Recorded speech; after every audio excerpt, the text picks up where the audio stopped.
Somaliland حسلوني سياسة أوكي سنوات وجود بير كبتشرين وحاي مرة صحيح كي يقول لي تاني تاريخ ده وسوق مع السوق بوكا طبيعة ده إحنا كنت أقفلك وضوح وكاره هيك وجوز الرجل هدي عن لقى جارين أو عن شعب غير سوماليلاند أنت عاني سوماليلاند كجارين أو عن إدوك عنا واحد مدائن حيسوي ضد البربركة واحد رقي سعدين واحد اللي يبيني يدي الدنيا واللي مضوا ضرحين واحد اللي يبيني ضد مشي يقول يجيني واحد ما أنت كامري هل تو متصل عليه هرمود يهين أقوليها كي وحدات كي دليردي يضدك هذه كعجنا حمان تين بعتذر ومدة صومالية هل كلمة كلا صومالية وكاميرية أنت صومالي لان صدق السنة الودبية هو القرآن كبحي بربرك يدبعتين تو مدة صومالية أي الحكامية وتلقي ومدة وهاي أفطوبي ودرشة يضاف كان عليها أفطوبي وكررت الشعب غير صومالي لان يدو مركب هذا مش ومدة صومالية من السنين تطبيق لا تكي سنة الودبية وأفطوبنايا أنا هي معمول عن طريق صحة ومدين وهذا أنا مكعب مالحن أرجع المرأة بالضبط على نفس النظام بعدين هديها بقى كتير سؤال الأوقات دول شيء هي الدولة رسمي والدولة اللي قاعدة تنافسية هي نقطة إيسا هي هدي الله يدمى قرشتاك بعض ربنا هو ده المقلق سؤال الأوقات واحد كوسا وقتها إن كيدو وبان تعطوه وقوم معها وين لا بيساسك السياسة يقولها برشاد يسوتوا عطلقوها لا يا وحويا وغير هبل هي محالة باغي هي واحد شيغان لا يراهد هي قبيات هي ومد يصير بصاص الله كلا دلي marka runtii dhinaca kale marka laga eegana shacbiga Soomaaliyeed cilmi ayay ugu filan tahay Somaliland cid kasta oo dariiq qaldan qaada oo qaadata in wax la yiraahdo qabiil iyo qabiyaad iyo dawladnimadu iskaga qaldamaan inay halka wadada xagaafka marka ugu dambaysa ay ku soo ururayso cilmiga ummadda Soomaaliyeed ugu filan tahay waxa way ka baran karaan 7 sanadood ka bacdi xaaladda Somaliland ku sugan tahay waa aragta warbaahinta maalin walba telefoonada waa la haystaa waa laga hadlayaa waxa lagu hadlayo waa aragta xariga iyo taadiga ummadda Soomaaliyeed halka degan qayb badan oo kamid ah ka dhanka waa aragta boobka sida waa aragta isla xisaab la'aanta waa aragta kuwii ummadda ugu liitay calaamadaha nabiga calayhi salaatu wasalaam oo noo sheegay la yiri xilliga qiyaamaha soo dhow yahay waxa ummadda hogaamiyo ummadda ugu liidatay hogaaminaya oo ummadda ay la kala safan tahay oo qaadaba dhaxsan yihiin xabska u garaacaya waa aragta marka xaaladda Soomaaliland runtii إنه هو كثير تاوين هذا صراحة تمام لكن حقيقة سياسية لدولة ذهان هيركو هو سياسي أو ما مكستكو يقول يرسل لنا كلها هذا كسيه هو سياسي بعد السؤال لا شوفي. لانكت. أوكي. سلطان مركا سؤالك الآن ربائنا كويديو ما دام أتاسي لما يستطيع مركا وعن ربا صومالي مرة بدن بوحسوق قبطة رما بدن أي ضد شعب السويديان أو أي سؤال بدن سؤال شيء لبعض ربائنا وجود بمركا. سلطان مركا وحان ربا سؤال شيء لبعض ربائنا وجود بو.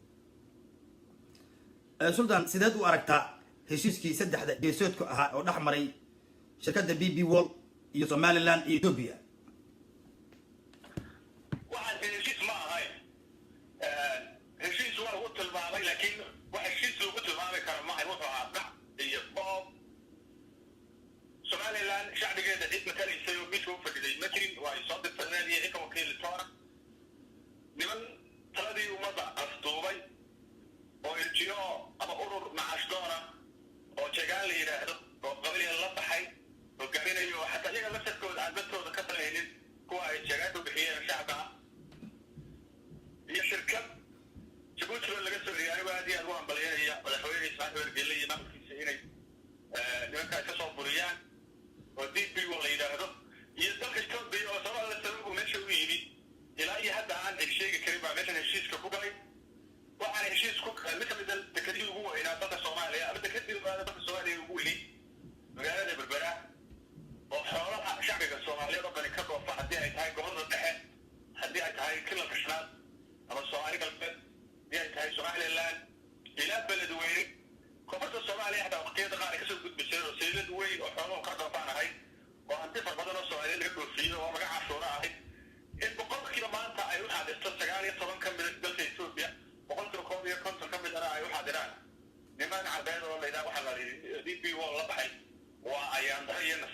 way nasiib darro ku habsatay ummadda Soomaaliyeed shacbiga Soomaaliyeedna waxa waajib ku ah inay arrintan ka kacaan oo aan la bixin dalka Soomaaliya uma qaybsamo oo dekedaha iyo wadooyinka iyo waxa ku yaala ummadda Soomaaliyeed baa wada lahayn oo wada dhisatay wadalana aan doontay waxa looga baahan yahay shacbiga Soomaaliyeed inay difaacaan inay istaagaan inay mudaharaadaan inay meel walba ka hadlaan inay haddii alla ka dhigayo dunida oo dhan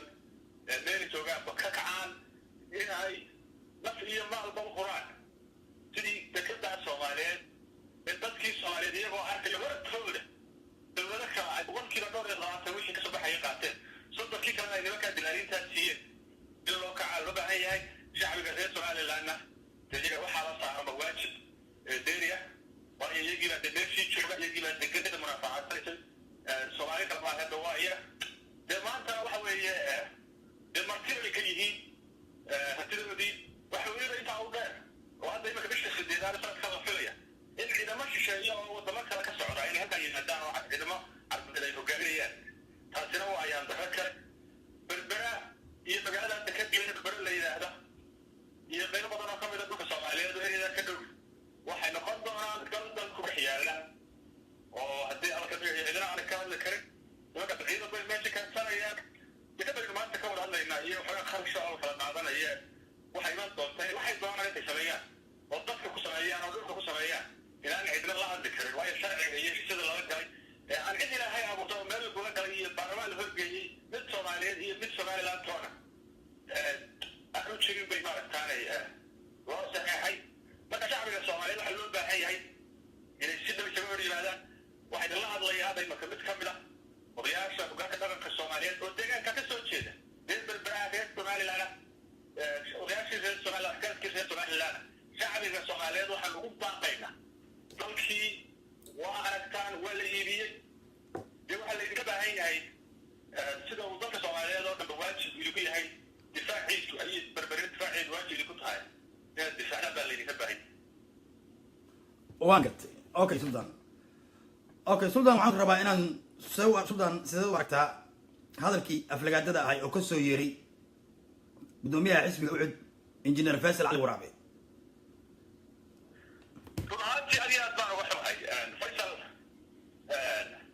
gudoomiyaha u dambeeyay uu hadlayay weliba wuxuu caadaystay Faisal oo runtii nimanka la ixtiraamo oo waqtiyo hore isaga laftiisa oo kaftirsanayay ama ay rag isqabteen sidoo kale warbaahinta uga iibiyay oo garab u siiyey waxa muuqata oo waqtigii uu kula kulmay xasan sheekh maxamuud madaxweynihii hore ee Soomaaliya la dhano kale leeyahay dadka ma iman karayo dadkii yidhi war kulliya waa la kulmayaa maxaa sida wixii baa ka mid ahaa waxa dawr caadaystay Faisal inuu aflagaado qaawan oo forxun maalin walba ku hadlo waa weliba is ku salaysan oo ninka hawiye la yidhahdo u gafo hadda ereyada uu isticmaalay waxaa ka mid ahaa xataa cali khayr ee wasaaraha Soomaaliya cabdiweli caligaas waa maatankiisii hore luuqada noocaada ee foolxumada leh shacbiga Soomaaliyeed isma gumaysan waa shacbi Soomaaliyeed oo siman waa shacbi Soomaaliyeed oo wiil iyo tigiya waa shacbi Soomaaliyeed oo waxa weeye xidid iyo xigaala oo ummad isku mid ah waxa weeye waxaasi anagu meel uu ka keenay runtii anaan garan taariikhdaasna ummadda Soomaaliyeed male waa dad muslimiina runtii aad baan uga xunahay aflagaadooyinka noocaasa ee idinka ku salaysan ee shaqsi cayga ee haddii alla idmaayo hebel waa jiyo iyo waa magciis wixii aragti siyaasadeeda iyo wixii fikri lagu kala duwan yahay si caafimaad qabtay loo wada hadlo lasu weydiisto waxaa isu hajabo oo wada hadlo laisku kululeeya waa caadad weyn laakiin aflagaadooyinka isirweerka ah ee haddii alla idmaayo meel ku dhaca ah waa wax runtii waxaad iyo aad looga xishooda wey luuqadaasna Faisal dadka uu ka soo jeedaa kuma hadlaan ilayaan Faisal Cali Waraabe haddii gudoomiyaha xisbiga wuxuu ka soo jeedaa beelaha gobolada waqooyi degan mid ka mid ah beeshii sandaarada gobolada waqooyi ama Suudaanka guud ay qaabo dhow yihiin isku family yihiin waxaanu ka sugaynay inuu hadlo sidii nin weyn oo odayo mas-uula oo weliba wax badan xeerinaya maadaama uu ka soo jeedo qoys oo qortooye iyo sandaarad faca weyn leh sidii uu hadlo ummadda Soomaaliyeed oo soo dhaweeyo hogaamiye baa laga rabay waxaa xusud mudan halka isagu Faisal ku qanacsan yahay inuu Hargeysa iyo Burco u taliyo بالنسبة هنكيسو كسر هيو دوري إنه حسين أما رجال أسكنبوريا أو يعطي حكومة السلطان على خيرات إنه أدي الله ما يوجد كيو adigu waxna ma tiid waxna maad ahaan jirin waxaan leeyahay bal ninka halka sare iyo digsiga fogmi iyo fariisa weynaadeen amaabti barinkaaga marka aad leedahay waanu ka hadli karnaanahay oo imaka jagaadka la baxay adafayanka u tahay adiga xusbi mucaarada bal isoo eeg halkaad adigu taagan tahay iyo halka ninkaasi taagan yahay markaa runtii faysal wallahi aad baan ugu xumahay inuu sidaa u hadlo lamana qabno ka somalilaan ahaanna xaal baan uga bixinaynaa ka guud ahaan beelaha garxajis oo uu yahay mid ka mid ah siyaasi qura oo sidaa u hadlaa annaga nuguma jiro whatsoever dadka soomaaliyeed in la isdilo iyo in la heshay labadaba waa nuwaagsan colaad iyo nabad labadaba waa naqaanaa laakiin dadka ismacaya markaa faysal waa wiil naga falaagooday luuqadda ku hadlayaana taayadii ma aha luuqad si bareera baanu leeyahay luuqaddii garxajis maaha luuqad garxajis maaha ma caysano ragga waa isqabanaa waana heshiinaa laakiin waxa weeye arrinta aad iyo aad baanu uga xunahay marka insha allahu tacaala waxa aan su-aasha adna horteeda kusoo ururinayaa sidaa ugu hadlay faysal ummadda wixii maqlay waa la yaabeen waxa weliba u dheeraa inuu gad iyo iyada laftarkeeda dab kula kacay wasiirka dekedaha soomaaliya oo gabadha soomaaliyeed oo iyada laftarkeeda isarweeray oo baantuu iyo magaciisa iyo ereyo kala adeegsaday gabadhaasi waa gabadha soomaaliyeed waxay ka dhalatay mid kamid a qabaa'ilada soomaaliyeed ugu sharafta badan ee aan ku lug lahayn whatsoever dhacii iyo boobkii iyo dhibaatadii soomaalidan kale haddii alla ka dhigayo farqadheerka loo yaqaana ay ku caanka ahaayeen qabiil soomaaliyeed oo cid waliba ka nabad gashay ayay ka soo jeeda waanayna soomaaliyeed wey ma mudna isagu markaa runtii maan gara faysal waxaanu ku hadlayaa weligay gabadha cidna dhaafay luuqadan waa luuqad runtii aad iyo aad ugu cusub weeye waayo faysal waa nin sultaan waa nin caaqilo caaqil soo jirana baa dhalay waa hogaamiye dhan oo xisbi mucaarada markii ugu dambeeyey hogaamiye ninka soo hadlay marka sheegantaa fayeen ay u dhabteen haddana iyaga maalin walba ka hadlayaanu leeyahay warnooda iyo arrinka marka waa ka xunnahay shacbiga soomaaliyeed hadna qabanin oo afkaasi waa afkii ummadda reer somaliland ama ummadda guud ahaan uu kasoo jeedo iyo gaar ahaaneed midnaba ha noogu qabannimadaan waan ka xunahay runtii in la xisaabtamaan noo aaminsannahay laakiin in la iscaaya arrin rag maaha okay suldaan waxaan rabaa su-aasha kale aan ku weydiinayo waxaa waaye sideed u aragtaa heshiiska uda socdo somaliland iyo soomaaliya somaliland maamulka hadda imanka somaliland ka jira dowladda federaalka ee soomaaliya waxaa ka soo yeeray hadal madaxweynaha lafkiisa ka hadlay in ay doonayaan inay wadahadal la furaan arrintaasi ma xuma laakiin su-aasha isweydiintani waxa weeye horta yaa la hadlaya shacbiga soomaaliyeed ee walaalahaya ah ee koonfureed waxaan aan si cad u leeyahay haddaad maanta aaminsan tihiin inay idin matalaan haddii alla ismaayo hogaamiyaashii aad garanaysaane kooxaha oo aad wada taqaaniin cumar finish iyo morgan iyo maanta haddaad aaminsan tihiin inay idin matali karaan oo ay hogaamiyaashiina dhabtaa ee radiina u daba fadhiisataan haddii aad aaminsan tihiin in kuwaas idin matalaan oo aad haddii aad raalli uga noqon lahaydeen inay idin hogaamiyaan raggii adagweydeena caanka ku noqday ku dhibaatankii sanadood ugu dambeeyey dhibaataynta ummadda soomaaliyeed somaliland maanta waxay kala xaajootaan maxamed kahir iyo musabe oo iyagoo soddonkii sanadood ugu dambeeyey afartankii sanadood ugu dambeeyey daadinta dhiigga shacbiga soomaaliyeed caan ku ahaa yidhi waxaanu nahay mujaahidiin iyagoo ummad soomaaliyeed la dagaalamay ilaa iyo maantana kabaha u gashan inay dhiig soomaaliyeed daadiyaan dalkii soomaaliyeed xaraashaya waxaan leeyahay waxay la mid tahay haddii dowladda federaalka ee soomaaliya nimankaasi ay isku sawiraan ay hor fadhiistaan qadiyadii cabdikariim qalbi dhagax ee dowladda soomaaliya sida daweydaha shacbiga soomaaliyeed ugu bilgilay ee ummadda soomaaliyeed ugu xumaatay ee jugta iyo dhibaatada ku noqotay dowladda federaalka ee soomaaliya mid la mida bay ku noqonaysaa waanu uga digaynaa waa uga nasteexaynaynaa waxaanu nahay odayaashii iyo haldoorkii soomaaliyeed ee somaliland shacbiga reer somaliland waxgaradkoodii baanu nahay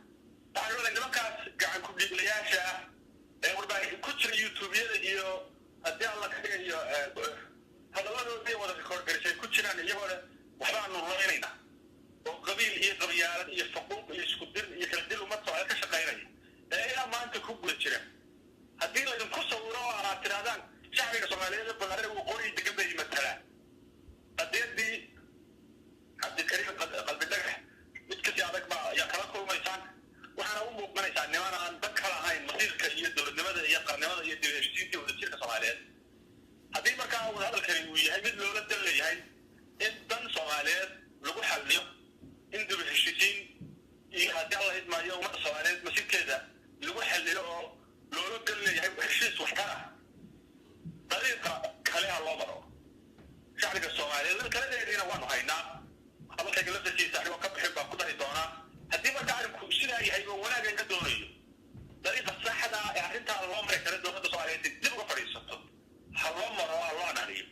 haddii se la doonayo in heshiisyadii hore dowladihii ka horreeyey dowladda maanta jirta madaxweyne maxamed cabdullaahi farmaajo iyo rasaal xatacaala khayre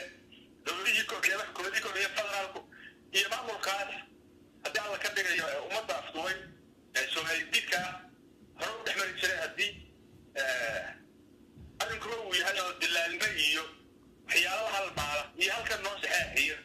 in maaragtaanay dadka si boonkaa ka socday shaqadaha ajanabiga ee dalka goranaya in la isu saxeexayo oo la iskula dhumanayo inta wadamo sheegay la tago loola dad Soomaaliyeed baa laga hadlaya laakiin waxaa laga wada hadlayaa halkan saxeexa dee hawshiba iska wata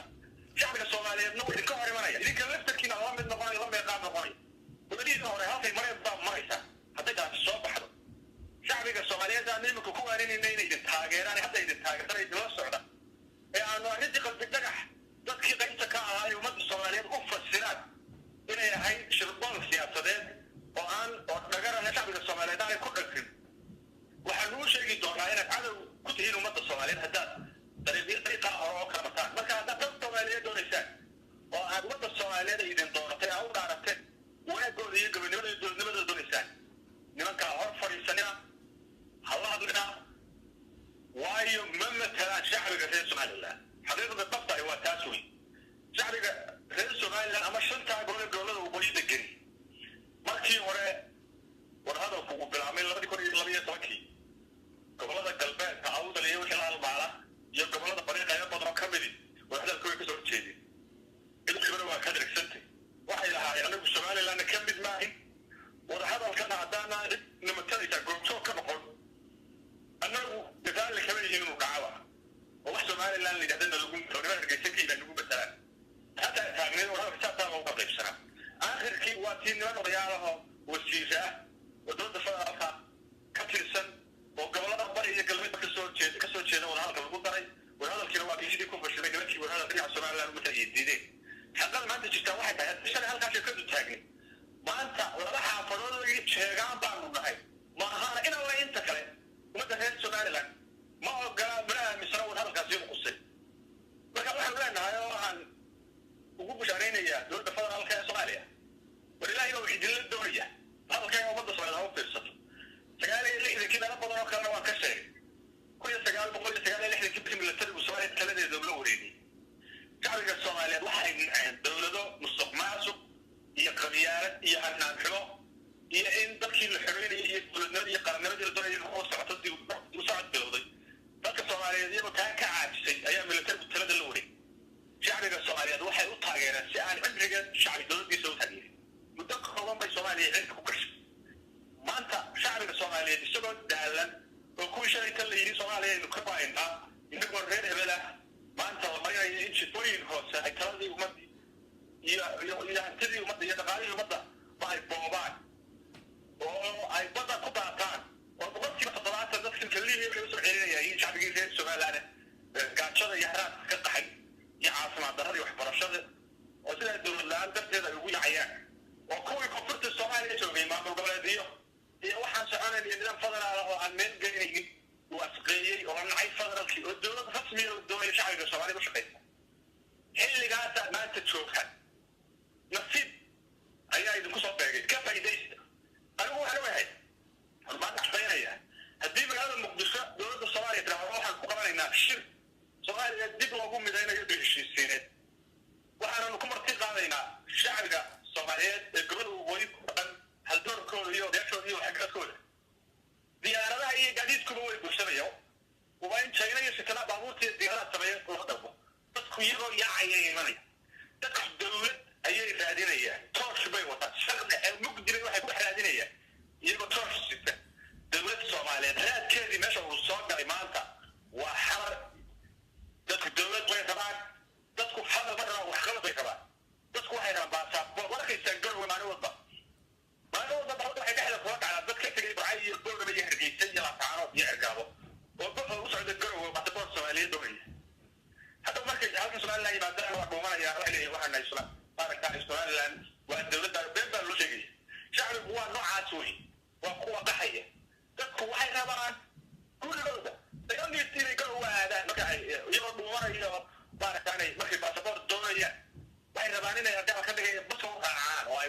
إلي شيء طبعا دقيقة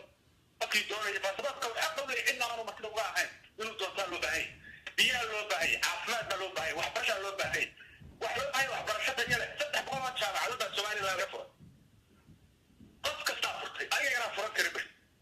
كجيل لك وهدي دعوة وحمان قشة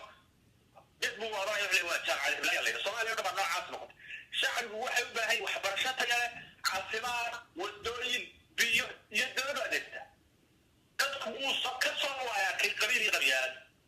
وكان اسمه هيك ثاني لما كان تركي بقى لو نتجينا جبوتي بقى نقول شيء سينا يا القرآن لنا ما كان شفتها أنو جيدين هنا أبكي يدرشتي سؤال اللي كان على فطورة إن كان يكره هو يعني وحنا لنا الطريق صح لا أرجع له جوجل لك هو يدين موراي حكى يضيفين عمره هذا الله يسمع سودان قبل السؤال كوسقري أو كده هاي سوماليلاند سديد إلى 20 سنة يا شعب كده لوسي هاي اعتراف معنا أما قنصي ما هو جابسة الشعب غير سوماليلاند ما يحمل هنا حاجة الشعب وجهان دولة اللي كنت قال بقول اللي إحنا كي لحية لواتن كي تشون إنجليز كاريتا كذا هذا الصومالية كبيرتين أكبر بريشة بعد ما ندوني إنه نتبه الله وأركتين سياسي فكر سياسي وحمنا معه الدين غير مجال طبعا جيبوتي بعد هو الدولة الصومالية إذا ما دي القرن بعد أي صومالية تشوفوا بالولي بطلع صومالية كسر حتى مكان قريب كا المدن نقول الصومالية وشوكة حتى تبي حماية لكن هذا واحد تاعي شعب الناس صومالية ربط حي صومالية وبحر صوماليا waxay uga baxeen dawlad xumo cadaalad darro qabyaalad iyo hanaankiiyo dowladnimada ummadda Soomaaliyeed wada lahayd oo ay sulugeen oo ay qawadeen bay uga baxeen ujeedadii taas u baxeen wax korso yahay wax korso oo waxay diinta qodaan dibaato kale oo meesha taali ma jiri xaqiiqada waxay tahay way ka sii dartay marka magaalooyinka waaweyn ee Soomaaliland waxa xaqiiqo shacabka Soomaaliyeed u cadeynaya in qaybo ka mid ah aan loo galay biyaha caadiga oo dumarka iyo carruurtu dalqiyada ay taagan yihiin iyagoo shirkaamo ama cagada biyo ku raadinayaan wata oo gacan haadinayaan gaadiidka biyaha lagu dhaabiyo bodaha loo yaqaan halkaasay marayaan maamulka maanta ka jira shacbiga reer Soomaaliland isku mid ka ah halka magaalada wada degan ayaan qaybna biyo loo ogolayn qaybna biyo loo ogolayn meel walba inta ka hadlayo maxaa biyaha lagu soo dalayaa wada sanad biyo ma hay halkaasay marayaan way ka samreeyaan marka haddii shay cabasha jirta oo la lahaa xalka wax loo aadayaa koonfur baa wax walba qaadatay haddii aan ka dhigayo dowladnimadii iyo qarannimadii waxay noqotay wax cid gaar u adeegaysa xaaladda Soomaaliland imika jirta ee dhaqaaruntu aad iyo aad uga sii daran waxa uu wixii dhacay 12 sanadood hadda Soomaaliland ay soo qaadan xilli maxamed siyaas barre wax ka daran baa wada dhacay maxaa ka mid ah waxyaalaha dhacay wagaagtay laakiin jiray dadkan rakiishu ugu badan ay sameeyay ama ka dhigay waxa ka mid ah rag dhalinyaro mutacallimiin oo ciidanka xoogga dalka Soomaaliyeed ka mid ah oo darajo ay xaq u lahayn inay helaan ama ay hor ugu sii durkaan ama doonayaan inay ka mid noqdaan hoggaanka sare ee ciidamada xoogga dalka Soomaaliyeed waagaa jiray ayaa just because waa reer hebel ku ay opportunity iyo fursadii jiray waqtiga tii wax ka daran baa dhacday waxa imika Soomaaliland jirta ninaan weligiiba xataa iskuul ciidan iyo tababar ciidan midna la gelin in la yidhaahdo waa generaal sareeyo gaasiya baa Soomaaliland imika la magacaaba saacad darajooyinkii baa la iska wada xidhay wasiirnimadii waxay kaa tigolin noqday golaha wasiirada ee Soomaaliland imika deegaankaasi meesha joogeen ayaa waxay noqdeen in different category dadka reer Soomaaliland ay noqdaan beelaha gaar wasaaradda biyaha kaliya la siiyo lagu celceliyo waad aragtay afar nin oo Soomaaliland soo maray wasaaradda ugu budget ka mid ah wasaaradda nooca reer marka waxa loo wixii Soomaaliland shacbigeeda lahaa way kaga kaceen ilaa imka la meesha boole wixii markii shacbiga reer Soomaaliland diideen baa dalkii dagaal ka dhacay ee sanad dalkii dagaal ku soo qaaday iyo sanad ka dalkaas oo ku kubra kabacdina Soomaaliland waxa ku dhawaaqday goolistaag waayahay maxaa loola jeedaa waxaynu kororsanayna dowlad gaar aynu helaynaa wax walba inaga yeelanayna walba way soo dhawaanayaan xalfada maanta taala waa taas inta marka laga baranaya waxa weeye